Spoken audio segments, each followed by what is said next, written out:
Hello, everyone, and thanks for tuning in to today's IEEE USA livestream webinar, Go Beyond the Calculator, a discussion of the IEEE USA Salary and Benefits Survey Report. I will now pass it off to our speakers for today's presentation, Chair of the IEEE USA Career and Professional Development Committee and the Region 5 South Area and Houston section, Christopher Sanderson, and the President of Industry Insights and the author of the 2020 IEEE USA Salary and Benefits Survey Report, Shawn Six. Welcome, guys. Thank you, Jonathan. Really appreciate the introduction there. Yeah, thank you, Jonathan. Well, with that being said, Jonathan, again, my name is Christopher Sanderson, and I am the Houston Section Chair, as well as the South Area Chair, Region 5 for IEEE, but more importantly, I'm also the Chair of the Career and Professional Development Committee for IEEE USA. Wearing lots of hats, but probably not as many hats as our guest speaker for this afternoon's presentation, Mr. Shawn. Shawn, you take a few minutes and introduce yourself. That would be great. All right. Good afternoon, everyone. My name is Shawn Six. I'm with a company called Industry Insights, Inc. We actually specialize in preparing compensation and benefits surveys for a large variety of associations. My background is that I have a bachelor's degree in marketing from Westminster College, a master's degree in predictive analytics from Northwestern University. I've been handling these types of surveys for over 25 years, and I've actually worked with IEEE for almost 10 years on this particular survey. Thanks, Shawn. Really appreciate that. And my first question, Shawn, for you is, what is the IEEE USA survey? Yeah, so the IEEE Salary Survey is one of the long-standing research products that IEEE has. It actually dates back to 1972. This year, when we do the 2021 edition, it's going to be the 34th edition. It wasn't always done every year. It was done every few years until, I believe, 2001. But the Salary Survey is a product that benchmarks compensation and benefits for the electrical engineering community.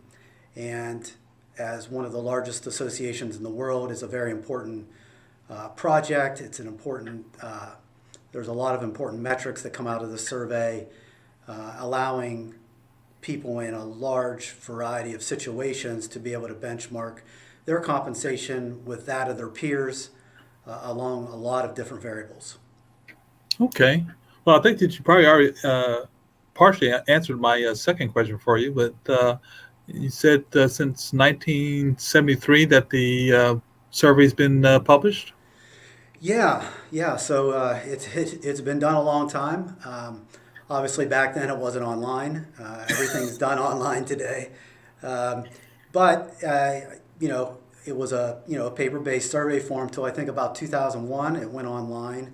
That kind of changed a lot of the responses when you switch to an online. But since 2001, it's been online, and it's been we get a lot of respondents, on a percentage basis and on a total basis.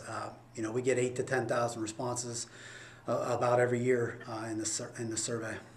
Oh, wow, that's quite a large audience there. Well, I was going to ask my next question for you is that how does the IEEE USA survey compare to other programs? Yeah, so what's great about the IEEE survey is that if you're in this industry and you're an electrical engineer, you're not going to find data any better than the data in here. There are a lot of compensation surveys that happen that are more broad-based. Say they're asking over a lot of industries, and they're asking for data on a lot of different types of positions, everything from the president of the organization to the CFO to the engineers, customer service reps. A lot of surveys cover the whole gamut, so they might have some data on engineers or even electrical engineers, but they don't have the amount of detail you're going to find in this report, and they don't get at anything beyond what was that engineer's salary. So from a lot of those studies, you can't get at what kind of years of experience do they have, what kind of education do they have, what kind of engineering level are they at, what do they specialize in. All those types of things are contained in this report and in this survey. And obviously this is what I do for a living, and so I've seen a lot of different surveys, and all of them are going to be, a lot of them are going to be very broad and not get as specific to the engineering field as the survey. Sounds like I may need to go ahead and tell my boss to give me a pay raise. Yeah, I think you need to look at see what the data says first. I always tell people that you want to get your numbers and your ducks in a row before you head into the boss's office. No, absolutely. About how long have you been the author or working with the IEEE-USA on this report? Yeah, so I think about 2012 is when I got involved. So I've been handling it since then. I've been the primary contact here at Industry Insights, and been working on it ever since, every year. Oh, wow, that's quite a long time. Yeah. Now, can you help explain the survey methodology?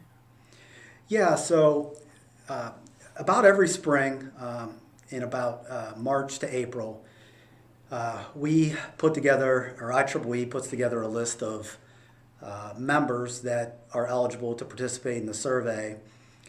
We go over the survey form every year, make tweaks and changes to it.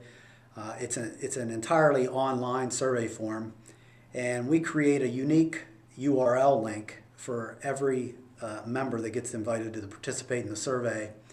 And those invitations go out, like I said, in March, and they're sent directly to the members. The members, all they need to do is click on a link. It takes them directly to the survey form. I would think you could complete the survey form in less than 10 minutes, 10 to 15 minutes probably. And at that point, the data is submitted directly to Industry Insights. The data doesn't go to IEEE. We don't share any individual data with IEEE. The data comes directly to us. We aggregate the data on our end. We do a lot of edit checking of the data. Obviously, when you get 8 to 10,000 responses, there's a lot of edit checking involved in the numbers and how the salaries are reported, questionable data items that we have to follow up with. So that usually takes a month or two of going through the data. And then typically we have the survey products available in the early fall, late summer. And those consist of a full report, an electronic PDF report that's approximately 70 pages.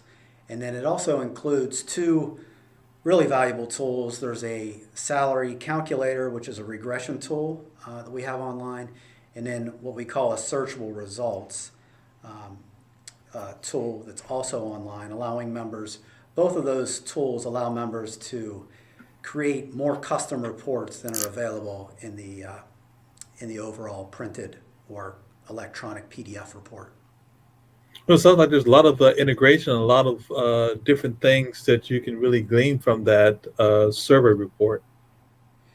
Yeah, there is, and I think a lot of members are familiar with the survey. I don't know that all of them are so familiar with the tools that we have online that are available to them. I know just for participating, you get access to some of these tools on the online portal that allows you to go in and do your own custom reports, and they're really valuable. Just real briefly, I should touch on those while I'm in here. There's a regression tool that basically gets very specific, and that would be a tool that you would want to use if you want to find out exactly or really fine-tune what people with your exact credentials, area you live, years of experience are making. That's a great tool to find that. The searchable results is a tool that's a little bit more broad. It's actually using the survey data and lets you slice and dice the survey data, maybe in ways that it's not sliced and diced in the actual printed report. Now, the searchable results, you can't get as fine-tuned as you can in the salary calculator because it's based on data. And if you keep slicing the data down and down, you end up not having enough responses.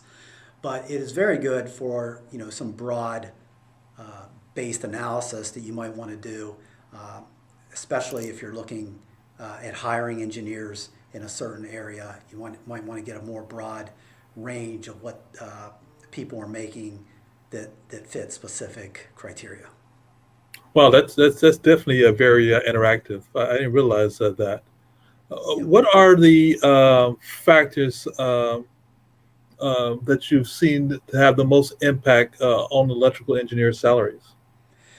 Yeah, that's a great question because we do, every year I build the model for the regression analysis. And what we see almost year after year after year, the most important factors are years of experience, the engineering level that the particular engineer is at, the geographic area, especially when they start pulling away and they get on the coast, especially in California. That has a large impact, or that can have a very large impact on compensation. And then more specifically, the area of technical competence that they're in. There's specific niche areas in the electrical engineering field that pay a lot more than others. And depending on where you fall in there, that can also be a factor that affects compensation pretty dramatically. Okay. What are some of the geographic areas? Do you break it down by region, by state, metro area that we should be looking at or thinking about? Yeah, so we do. We break it down by census region, our census, U.S. Census Division. There's 9 of them across the United States. And then we also break it down by state, and then we break it down by metro area. And the metro area one would be the most important one I'd want to look at if I was wanting to analyze the data. It's the most specific, obviously. We try to show as many metro areas as we can. It's obviously limited to how much participation we get in each of those metro areas. But that area is much more precise. I mean, you can just think about in a region, for example, you could have New York City and a small town in New York, and they're going to have dramatically different compensation. So if you're in a large metro area, you'd want to look there first. And then I would move to state, and then I would look to the regional information. And again, if you start using the salary calculator, it does both region and metro area. As part of the regression analysis, you pretty much have to choose one. And then, if you're not in a specific metro area, there's a non-metro area category for each region that helps it decide. It helps the model's built to figure out what the compensation should be for that. Okay. Well, can you, you've mentioned it a couple of times here. Can you explain a little bit more about regression analysis? Yeah, it's a really important part of the IEEE study. We do a lot of compensation surveys, but you need a lot of responses to be able to do a regression analysis in a particular field. This particular study lends itself almost perfectly to a regression analysis. So when you do a electronic report like we do, we have probably 15 different categories that we can slice and dice the data on. And if you went through all the different iterations that we could do, we could easily do a 2,000-page report. And obviously that isn't practical and nobody would want to look at that. But what a regression analysis allows you to do, it's not based on just the number of responses to a particular area. We build an actual statistical model based on 13 different factors. And once we build this model, we make sure it's a very good model with a lot of confidence level built into the model. And then it allows you to really fine tune the data in ways that just aren't possible in a printed report. And instead of creating all of these different iterations of data in a printed report, it allows somebody to go in and look at exactly what they're looking for rather than flipping through page after page after page in a report trying to find exactly what they want. Obviously, if we tried to go in and slice the data by 13 specific categories, getting at your exact engineering level, your years of experience, your metro area, your area of technical competence, we would get down to where there weren't enough responses to show data. So the regression analysis gets past all that and allows us to build a model of what your compensation would look like if you met all the criteria you select. Well, I like that. Yeah, it's a really great tool. Well, I've heard you often say the type of survey. It's hard to be specific year over year comparisons uh, because of the same people are not necessarily responding each year. However, would you say that overall, looking at the report from a year to year standpoint, it does provide salary trend data that IEEE membership or engineers overall? Yeah, so looking at it from one year to the next is not the best thing because every year we have a different sample and there could be sample biases or sample differences that are causing the changes in compensation. But when you start looking at it over 10 years, 5 years, 5 to 10 years or longer, you can start to see clear trends in where compensation's going. Now we do ask for salary data every year. We ask for the past 4 years. So we do get some actual good numbers on salary changes from year to year.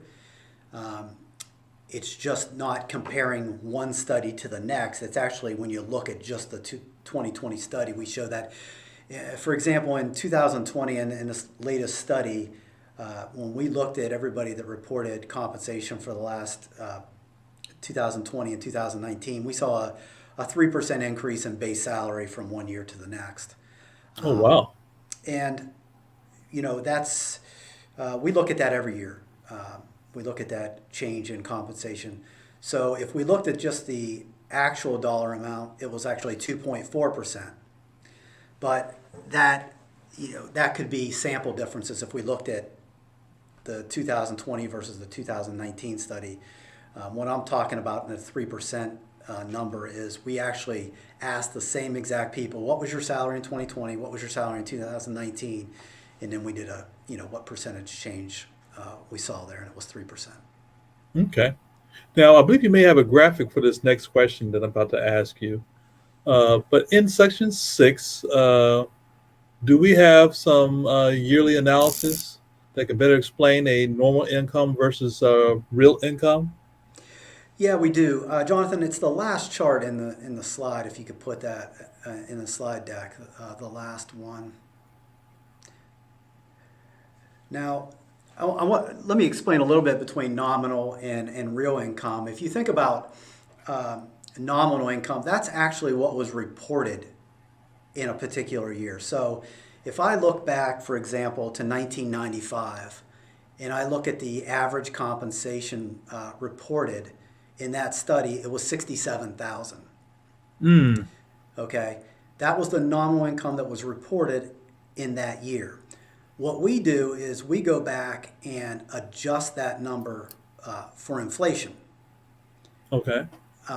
So if you look at it, it's closer to like 107, 108,000 once we adjust it for inflation, the 67,000. So that would be the real income. So what this chart here shows is you can see there's a clear uptrend in real income for electrical engineers. And what that really means is they're experiencing salary increases significantly higher than the cost of living increases since 1995. So, if we look at, I think it was 2000, the last study, the average was 148,500, and a comparable inflation adjusted income in 1995 was like 108,000. So you can see on a real basis, they're experiencing an increase in income. It's not just inflation based. It's not just their raises keeping pace with inflation. They're actually making more than inflation, which obviously you want to see. And if you look at the charts, you can see there's really been an uptick since about 2012. I can see that. Yeah. And now I know I need to go have a conversation with my boss because I am definitely below that 150. See, there you go. Well, I know that we went immediately to this chart. Are there some other charts in your presentation that you want to go back and revisit and talk some of those through? Yeah, real quickly, I talked about how there's a lot of different categories that a lot of different demographics of the survey members, but I just wanted to share a little bit of the types of people participating in this survey and kind of their background. If you could just, Jonathan, go to the first chart, and we can just go through the three charts. This particular chart shows the education level or the highest degree held by people in this field. And what I found, and there's a chart in the back of the industry report that has trends over time on education level. And what you'll find is there's been a significant increase in people with masters and PhDs over the last 20 years. Mm-hmm. And if you look at this chart, over 50% of the respondents had a master's degree or PhD, which is, I do a lot of compensation surveys. This has to be one of the most highly educated groups that I've surveyed, with over 50% with a master's degree or a PhD. But at least it gives you a sense here, if you look at this, the types of degrees that people held in what percentage were held at the various levels. And if we can go ahead and flip to the next chart. I had mentioned earlier professional engineering level being an important, having an important impact on compensation among electrical engineers. And as you can see, there's a lot of people in that level 4, 5, 6, and 7. Mm-hmm. Not that many in the first couple levels, more entry level, and not many, at that level 9. But when we look at compensation, it tends to increase with each level, which I guess you would expect, but it does have a significant impact, even when we adjust for years of experience and a host of other factors. When we look at just engineering level, we see that it always has a large impact on compensation. Okay. And then the next chart, this is primary job function. I just kind of wanted to throw this chart up there so people could see the different jobs functions that people held that participated in the survey. You can see a lot of design and developmental engineering, a lot in the management, especially technical. You had a lot in the computer programmings and the software engineering, but there's a pretty wide array of job functions, covered in this particular survey. We also look at line of business, professional area of competence, size of employer. There's a whole host of different demographics that we look at in showing how many fell into each category, but also how the compensation was impacted by looking at those categories. It's pretty interesting. Just look at this chart. The design and development engineer has the larger percentage compared to some of the other job functions there. Yeah. And that's been pretty consistent through the years. That's been the top one. And like the second is management and technical. That's interesting. Yeah. Oh. Yeah, and if you take management, both management, technical, in general, it comes out to about the same as design and development engineering. Oh, wow. Well, I guess I'm in trouble because I fall into the job function of marketing and sales, and we're kind of at the low end. Well, you're at the low end of percentages, but we'd have to look at the compensation to see, how job function for marketing sales looked relative to others. I could always use a pay raise. Well, great. Thank you. Was there another slide or? I think that was it. Okay. I Well, think I that's it. do have a couple more questions if you don't mind. No, Um, shoot. so, looking on page 18, it states that 15.3% of IEEE members are registered PEs. However, in 3-12, it gives the primary income of the highest degree earned. Is there a way to factor in between the charts having a PE to determine if a person is getting paid a higher wage?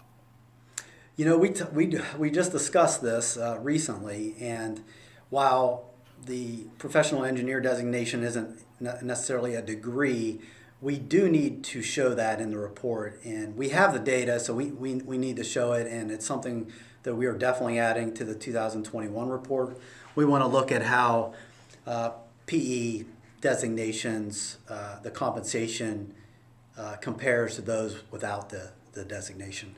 I think that would be a great chart to look at, and I'm sure one, especially people that have that designation, would like to see in the report. So we definitely plan on adding that in 2021. Are there any other additional designations are you potentially looking at? Maybe PMP or I'm a Six Sigma guy, so I think we asked for a few different ones. I do several different engineering studies. I'm off the top of my head, I can't remember how many designations we do. We could, if we get enough participation or enough people that say they have that designation, we could certainly show it. And yeah, we would show all the designations that we had data to show. no, I like that. This at least this initial next step from a PE standpoint. There definitely are a lot of people within the electrical industry that have that PE designation, and Yeah, to and look at that that compensation would be interesting. yeah, I agree. And we probably should have had it in there, but we're definitely going to do it in 2021. Now, are there any other potential new categories in the 2021 report that you want to share with us?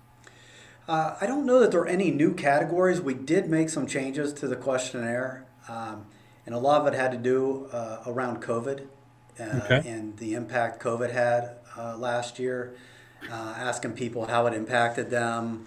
And then we have several questions at the end, just looking at their status.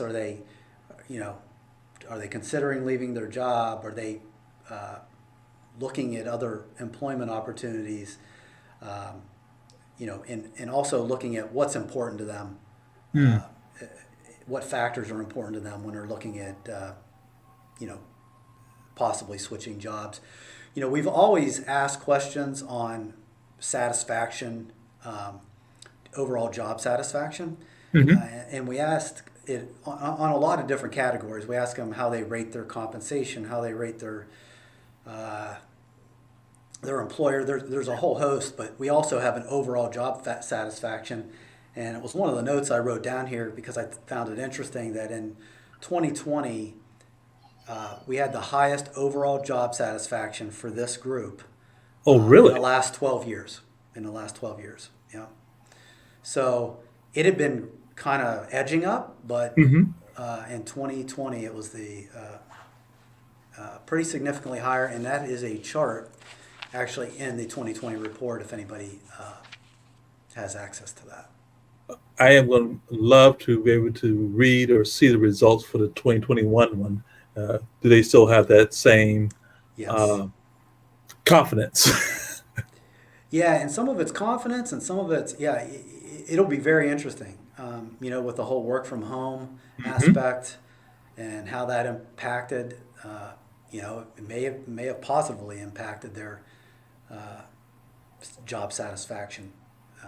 It will definitely be interesting to see because of all the years that we've done. This last year Obviously, there was more change introduced in the last year since probably the 2008 2009 Great Recession. So it'll be interesting. Oh, absolutely. What are some of the demographic percentages of the respondents to the survey? Yeah, so some of that was what I showed in those charts.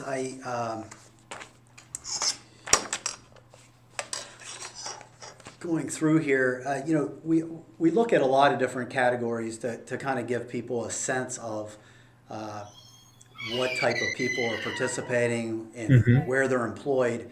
We about 30% of the people that respond are from very large companies that employ more than 10,000 people. Oh, wow. Yeah, so obviously 70% are those that employ less than 10, but still 30% is a pretty large number. We also ask what sector that they work in, whether it be private industry or the federal government or Hmm. education. And what we find that private industry is the vast majority, especially private industry outside of defense is Okay.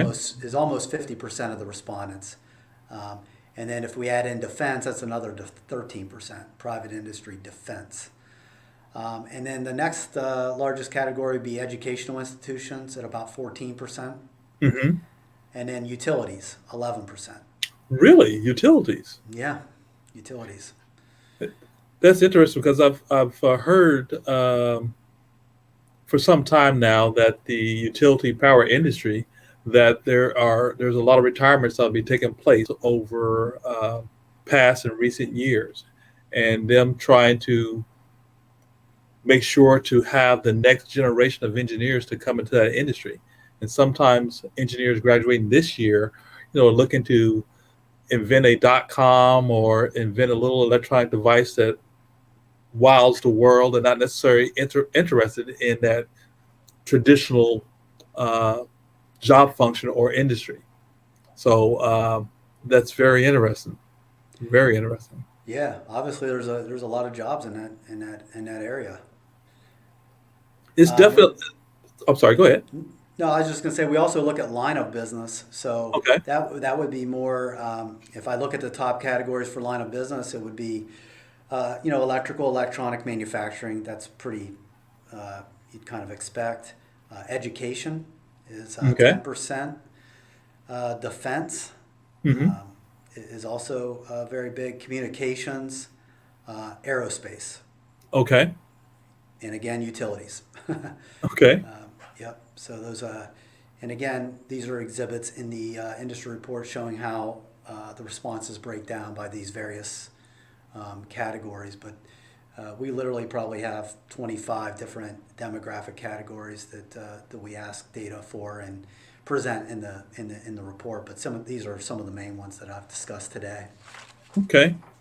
Where could I go and get a list of past published reports? Yeah, there's I think Jonathan just put it up on the bottom of the slide there, but Okay. IEEE USA and SHOP, and then a lot of it's under what is considered what we call the salary service. But if you go there, you can get access to the 2020 report, get access to the online tools, and all the subscriptions. I think are based on an annual subscription, or if you're just buying the report, it's yours for good. It's just those online tools that have somewhat of a limited lifespan as far as how long you can access those, and I believe it's a year. 1 year. Well, that's One still year. a long time to be able to go back and slice and dice the information. That's good. Yeah. Yeah. How reliable are your confidence level in that IEEE survey data? Yeah. So we get, like I said, about 8,000 overall responses, and then we pull that down because we really getting to a specific group here. We want people that are employed full time Mhm. and also working in their professional area of technical competence. Okay. And that's what the compensation figures in the report are really geared toward. But when we look at confidence levels on a statistical standpoint, if we look at that 7,000 to 8,000 number response rate, there's a sampling area of like 1.2% at a 95% confidence level. So when you're looking at the overall numbers, the confidence level is really high. The numbers will be very accurate. Obviously, when you drill down in the data and you start looking at something that only has 35 responses, there's going to be a little bit more sampling error just introduced based on the limited number of survey responses. But we don't show anything in this study unless it has at least 25 responses. Okay. And so a lot of studies will go down to 5 responses, but since we have close to 8,000 responses, we limit it to 25 responses, and we don't show any data underneath that. Okay. Now, how can I participate in next year's salary survey report for IEEE-USA? Yeah, so in the next couple of weeks, there's going to be an email sent out to the membership, and that email is going to have a unique URL that's going to allow you to access the survey.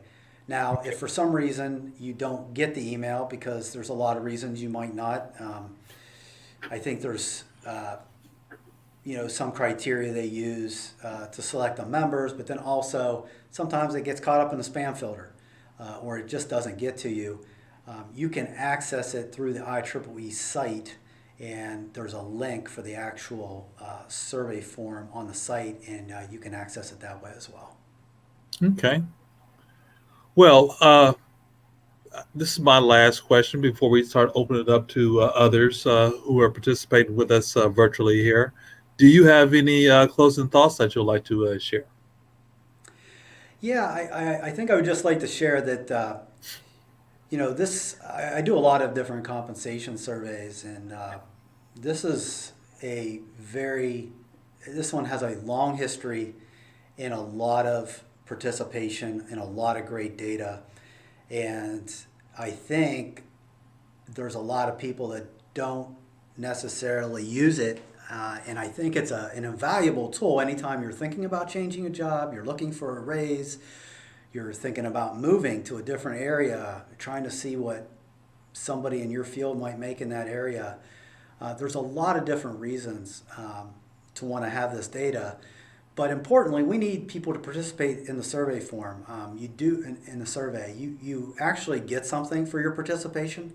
When you do it, you get access to some uses of the online tool. There's things for you, but even more importantly, we're getting the more responses we have, the better the report is, the better the salary calculator is, and the better the searchable results that we have online are.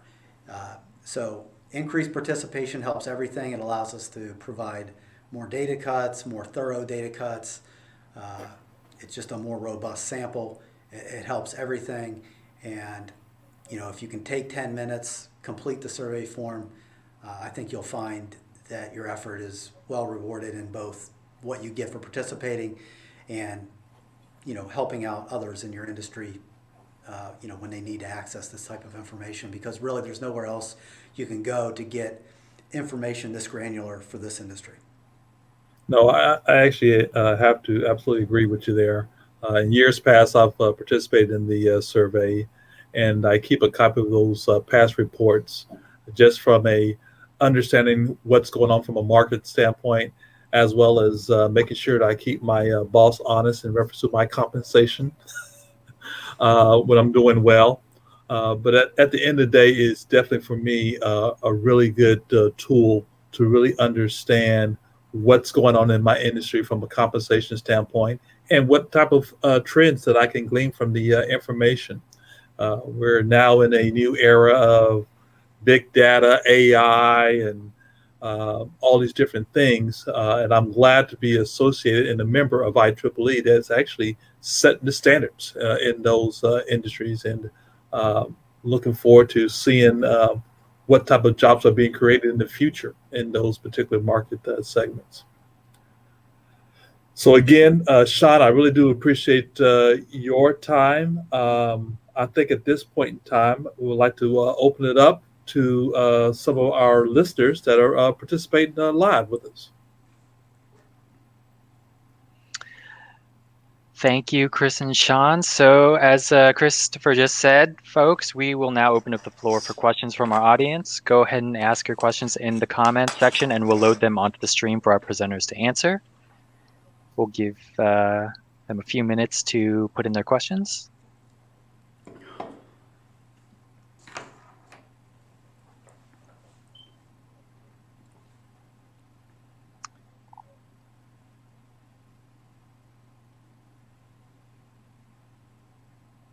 So here's our first question from Daryl. Shawn, can you explain the difference between the IEEE USA salary calculator and other free online calculators? Yeah, so there are free online calculators that you can find out there, but they're not specific to electrical engineers necessarily. A lot of times they're not vetted, or they're sites that will take information from basically anybody that wants to submit data. You can go on their site, submit data, and then get access to the numbers, but they're not pulling from a membership. They're not sponsored necessarily by the association in that industry. I've often found there's not a lot of data editing that's going on in those types of surveys. They're trying to get as much information as they can, and a lot of times what they do is they end up aging the data from year to year. So let's say they gather data in 2018 and from people, and some of those people might not submit data in 2019, 2020. They'll go in and basically age the data, say, okay, inflation was 1.4%, so we'll increase all the compensation that was reported in 2018 by 14% or 1.4%, and then take any new data that we get that year, trying to create a more robust tool. Obviously, I think there's a night and day difference between the quality of what you're going to get with a salary calculator that IEEE is publishing and the ones that you get that are free and not specific necessarily to electrical engineers. And I think that's very important because I've seen a lot of those salary calculators out there, and I've compared their calculator to the IEEE one, and it is a vast difference. And my confidence level in that particular report versus IEEE's is very null compared to those. So I have more confidence in IEEE's calculator versus the other ones I've seen out there for free. Do you have another question there for us there, Jonathan? Yes, we do. So Shawn, Daryl asks, can you I'm sorry, no, apologies. So we'll give it another minute for questions. Well, I have another question for you there, Shawn. You mentioned that there's IEEE, and there was another association you said that has a very large engagement membership as well. What was the other one? Well, there's another engineering association that we work with, Okay. if that's what you're talking about. Yes. Yeah, civil engineers. Civil engineers. Okay. Yep. Are they seeing any type of similar trends in reference to job satisfaction and things of that sort? Yeah, they are somewhat similar, and they're also seeing wage increases kind Okay. of jump up recently. Now their wages, their compensation in that field is not as high as Mhm. electrical engineers, obviously, but you know the trends are somewhat similar. They don't have as large a membership. They don't get the numbers. They probably get a similar response rate on their study. Okay. Okay. Did you have the next question there, Jonathan? Not yet, but we will give our viewers one more minute for to ask their questions. Shawn, let me ask you another question. If you could add a question to this survey, what would that question be? Wow, let me think about that for just a second. And it doesn't have to be salary oriented, just any question. If you had the opportunity to ask in the survey, what would that question be? Wow. Yeah, that's a tough one because if things come to mind, I'll bring them up, and I do so many of these.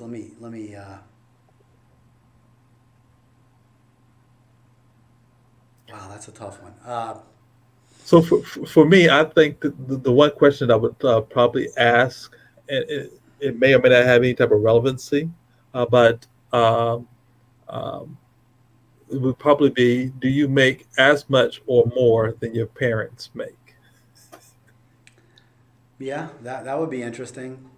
I just thought of one actually because I find this uh, data interesting in some other studies, and it's something that I just came across in another study that I'm doing, is asking if they received a promotion in the last year, Ooh.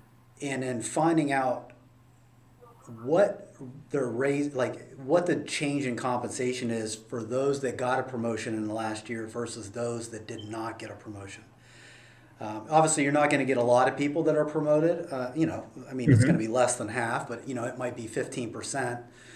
But it's interesting to always see, when you look at the change in salary, it might be 3%, but Hmm. those that get a promotion, it might be 8.7%, on Hmm. average.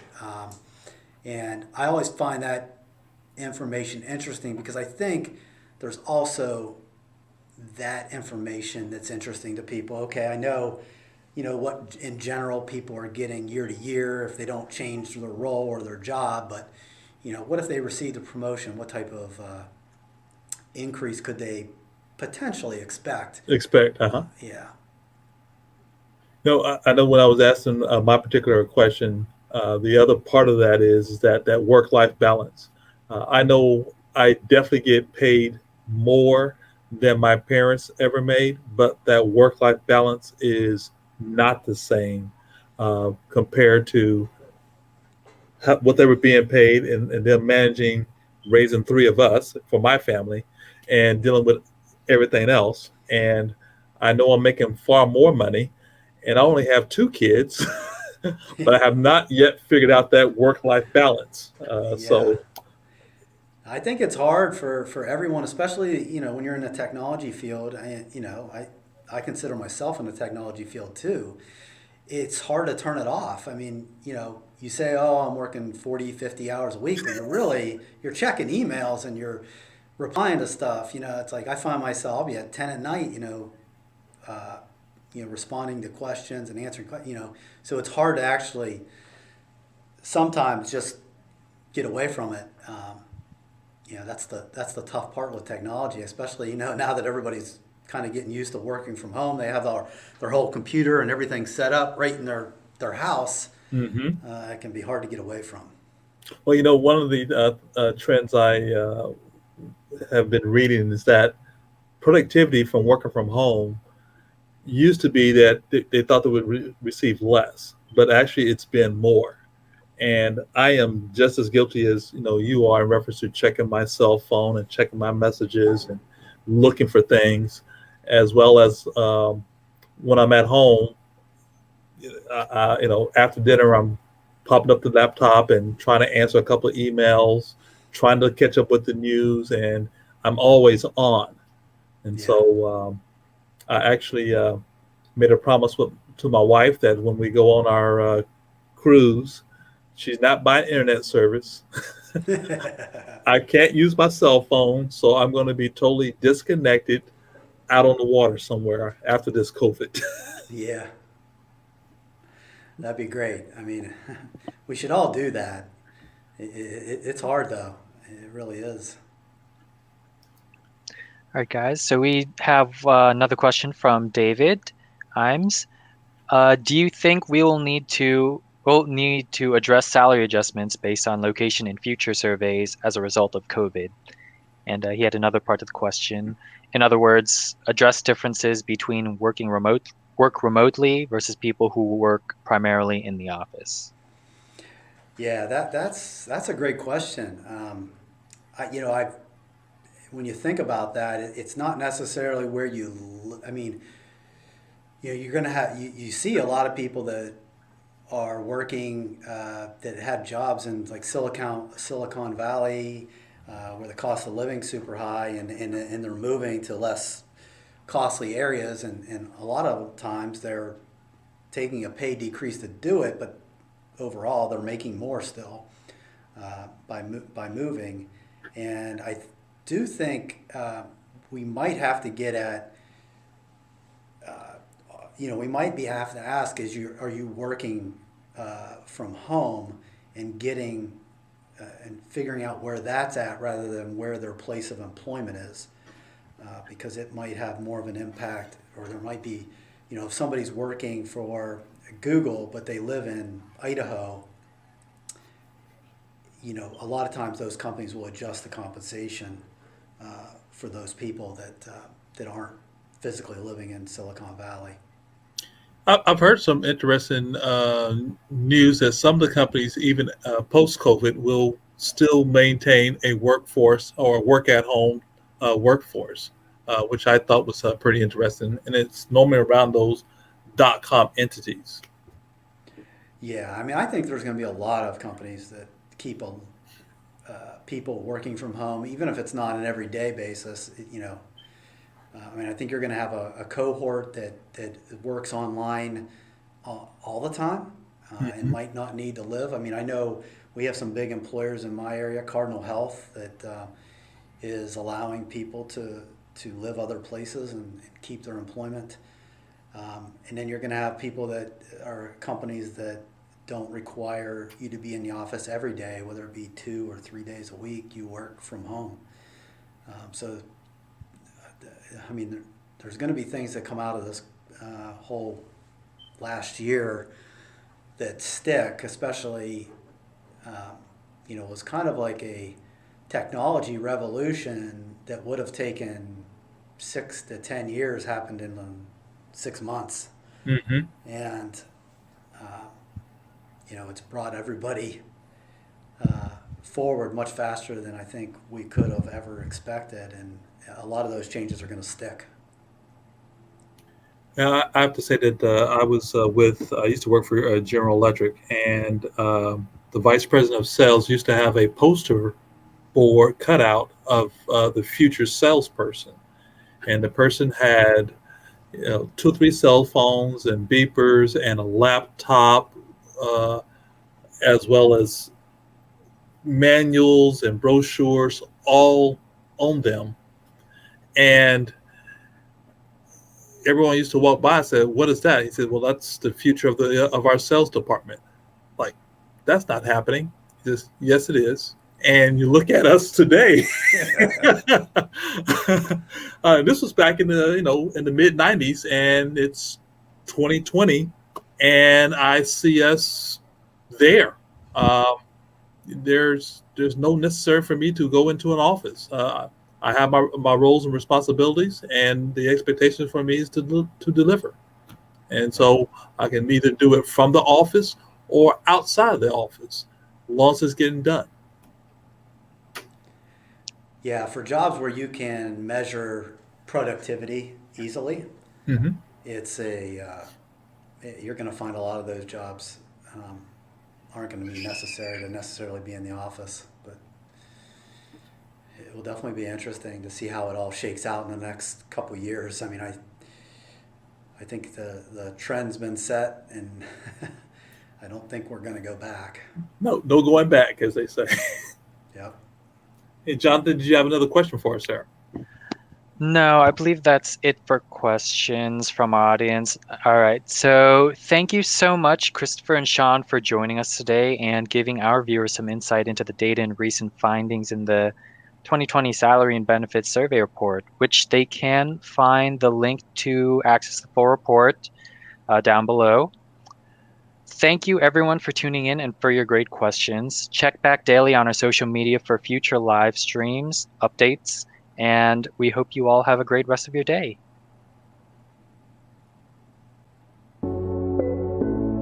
I am trying to build a sustainable electronics industry. The things that we have just don't last as long as they used to, but they could. Every time a new gizmo comes out, we take it apart, find out what makes it tick. We need more engineers in the world. Engineers make the world better. They're designing the systems that keep the world working. So that's why I've been involved with IEEE-USA, is I want to see more kids get excited about engineering. We are working with IEEE-USA to create a world where repair is normal again.